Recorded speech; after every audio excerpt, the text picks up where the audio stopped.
Hello YouTube. I'm going to show you how to make a little forge out of a coffee can and a piece of conduit pipe. All you need is the little piece of conduit. Cut some holes in it with your saw about halfway through. You got a coffee can. It has a hole in it. Has a hole on both sides. You put your little fire inside the can and get it going. You do need a little air, like an air hose. Put that up in the conduit there.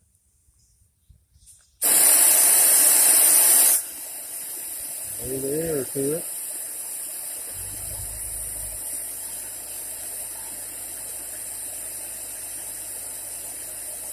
Show you how hot it gets. It doesn't take it long. Not long at all. But for small jobs around the homestead, or if you're off grid or whatever, it's a nice little forge. Let's see how hot we are. Pretty hot. We'll get back with you in a minute and we'll pound on it.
Just wanted to show you how the little forge works. Thanks for watching. God bless.